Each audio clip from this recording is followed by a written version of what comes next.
Recently, the Northlake Police Department honored Sergeant Chris Mowinski, Officer Brett Darst, Officer Rene Cavada, and Officer Wojciech Porebski for life-saving efforts during an apartment fire which occurred in the evening hours of December 19, 2020. Upon their arrival, they observed dark smoke and flames coming from the ground-level apartment windows and smoke throughout the rest of the building. The fire department was still en route. Meanwhile, the officers took immediate action by entering the burning building where they began to evacuate the residents. Due to the cold temperatures, Pace Suburban Bus was contacted to arrange for a mobile warming center. At the same time, arrangements were made to move the displaced residents to a neighboring apartment building lobby to keep warm. Once the Pace bus arrived on scene, residents were relocated from their nearby apartment building into the bus. Once the fire department deemed it safe to re-enter the apartment, the residents were escorted by the officers one by one back to their apartment to gather some personal belongings. Afterwards, the sergeant and officers on scene helped the residents with contacting friends or family members to come pick them up. A few months later, we had a chance to have a heartwarming interview with Mrs. Linda Harris, and she finally had a chance to meet her hero, Officer Wojciech Porebski.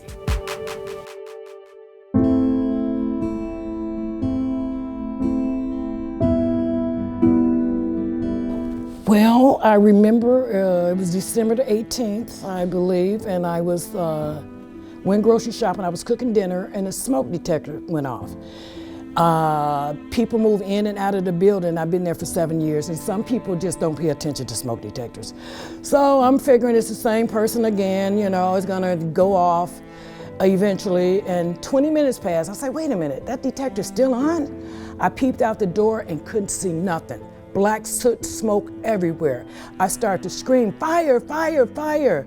And my keys is already by the front door. I grabbed the keys and the cell phone, and I was on my way down the stairs. You couldn't see nothing. Been up and down them stairs for 7 years. You couldn't see a thing. And I remember I had to pass the burning apartment to get out the front door, which was the next level. And once I got to that point, I remember falling, but then again, the doctor said the smoke overwhelmed me. So the next thing I remember was being on the outside of the building. I don't remember falling. I don't know how. I got they said I definitely fell. I had a concussion on the top of my head. I'm still working on that. Bruised tailbone. I couldn't see out of my eyes for like 5 days. I had to use special drops because they was all smoked up. I coughed up black soot out of my lungs for like a week. And I don't remember falling. I don't remember anything. The next thing I remember was I was on the outside, and there was a police officer holding me like a newborn baby. And it was cold outside that day too, and I was shaking like a leaf on a tree. And he just was holding me and comforting me. Then I started to cry. I said, I dropped my phone and my keys. And I don't remember him letting me go. But I remember seeing him again, and he had my phone and keys. And I'm like, and I grabbed back hold of him. He wasn't concerned about a virus. He wasn't concerned about anything. He was concerned about me. And I appreciate him so much. And what I wanted to do is like really, really meet him because he saved my life.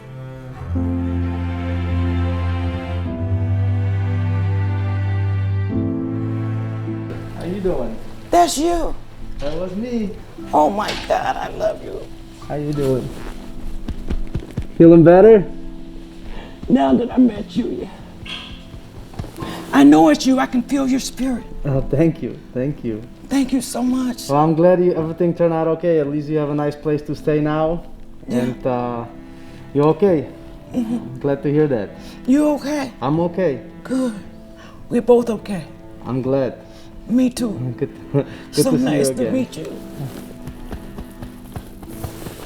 Take care. You're my hero. I'm not. Yes, you are. I just did my job, but I appreciate it. You did a hero's job. I remember going back and forth for the keys and for your purse and the glasses, I think. You remember that? So, oh yeah. Okay. I just remember you holding me. I remember you right leaving lobby, and then right going in and the getting lobby, and come back.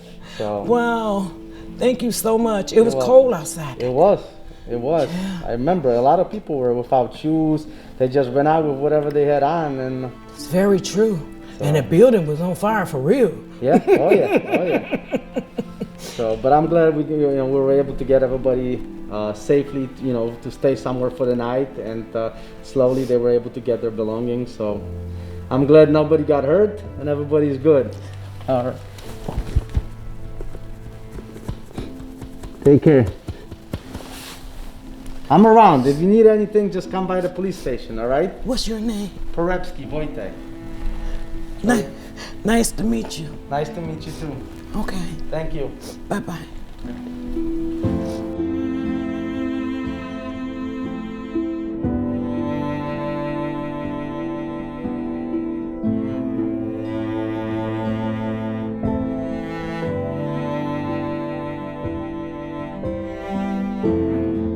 I'm Chief Norm Nissen, Northlake Police Department. I've been working here a long time, and I'll tell you, it's not often you see officers rushing a burning building. I'm very proud to know these officers work amongst them. I'm jealous of the work they do. I wish I was out there with them. And I'll tell you, the city of Northlake and its residents should be very proud of these officers. I know we all are as policemen, and I just want to say thanks for a job well done. Hi, I'm with Peyton Mowinski. Peyton is the daughter of Sergeant Chris Mowinski, who was one of those who received the Lifesaving Award today. Peyton, can you tell me how proud you are of your father? I'm really proud of Daddy for going into the apartment building while a fire was going, and he was able to save a lot of people. Thanks, Peyton. Very impressive. Anything you want to tell us about your father that we don't know? Dad's really good at being a police officer. We have a really good family to support him, and we love him so much.